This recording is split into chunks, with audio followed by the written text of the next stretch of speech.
증권사들은 이번 주 증시는 대형주 중심의 상승 흐름이 이어질 것으로 전망했습니다. 또 7월 수출 지표와 미국 GDP 성장률, 그리고 FOMC 회의 등은 증시의 큰 변수가 될 전망입니다. 올해 10대 그룹이 보유 중인 현금성 자산이 149조 원으로 집계됐습니다. 이는 5년 전에 비해 56% 증가했고 사내 유보금의 29%에 달하는 규모입니다.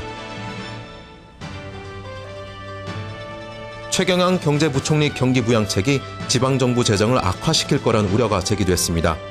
세액 공제를 늘림에 따라 지방정부 소득은 줄어들 것으로 예측됐습니다. 뉴스통 어플리케이션을 통해서 뉴스토마토의 주요 뉴스 살펴보겠습니다. 첫 소식입니다. 증권사들은 이번 주 증시에 대해서 정부 정책 모멘텀과 외국인 순매수 기조가 이어져 대형주 중심으로 한 상승 흐름이 이어질 것으로 내다봤습니다. 또 실적 차별화는 계속될 것으로 전망됐습니다.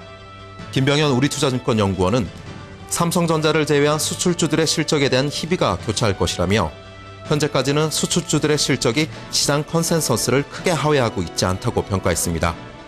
김 연구원은 이어 기대치가 선반영된 건설과 화학업종의 실적 결과가 향후 주가 흐름에 큰 변수가 될 것이라고 덧붙였습니다.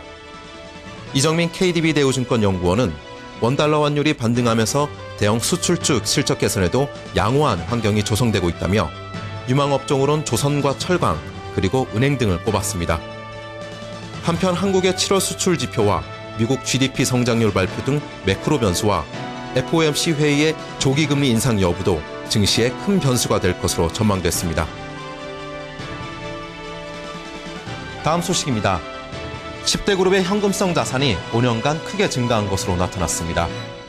기업경영 성과 사이트 CEO스코어에 따르면 10대 그룹의 현금성 자산은 약 148조 5,200억 원으로 5년 전과 비교했을 때 약 43조 원, 56.1% 늘었고 올 들어서는 3개월 만에 10조 5천억 원이 증가했습니다. 현금성 자산은 현금에 만기 1년 미만 단기금융상품을 합한 금액으로 현금성 자산이 늘어난다는 것은 장기적인 불황에 대비하기 위한 것으로 해석됩니다. 그룹별로 살펴보면 삼성그룹은 5년 전과 비교해 현금성 자산이 약 140% 늘었고 총 자산에서 차지하는 비중은 21.4% 수준입니다. 현대차는 그 다음으로 현금성 자산은 96% 증가했고 총 자산에서 15.7%를 차지했습니다. 한편 이 두 그룹의 현금성 자산 합은 약 108조 8천억 원으로 5년 사이 120.3% 늘었고 10대 그룹 전체에서 차지하는 비중은 20%포인트 이상 증가해 삼성과 현대차 그룹에 대한 쏠림 현상은 더욱 심해진 것으로 조사됐습니다. 마지막 소식입니다. 최경영 경제부총리가 지난주 경제정책 방향을 내놨습니다.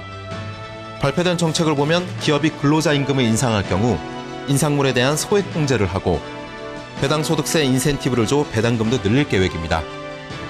또 법인에 대한 지방소득세는 법인세의 부가세율 10%, 독립세율 1.0에서 2.2%를 적용키로 했습니다. 최 부총리의 정책은 세액공제 등을 늘려 기업과 가계실질 소득을 증대시키고 경기를 부양할 목적이지만 세금이 줄어드는 만큼 지방정부의 재정은 줄어들 것이라는 우려가 나왔습니다. 실제로 지난 이명박 정부 시절 법인세 인하와 부자 감세 정책 등을 펴면서 지방재정은 22조 9천억 원이 줄었습니다. 현재 박근혜 정부는 새 복지정책을 시행하는 데 필요한 예산의 많은 부분을 지방정부가 준비토록 함에 따라 연말에 이르면 지방정부의 복지정책 재원이 바닥날지도 모른다는 불안감이 커져가고 있습니다. 지금까지 뉴스통 어플리케이션을 통해서 뉴스토마토의 주요 뉴스 살펴봤습니다.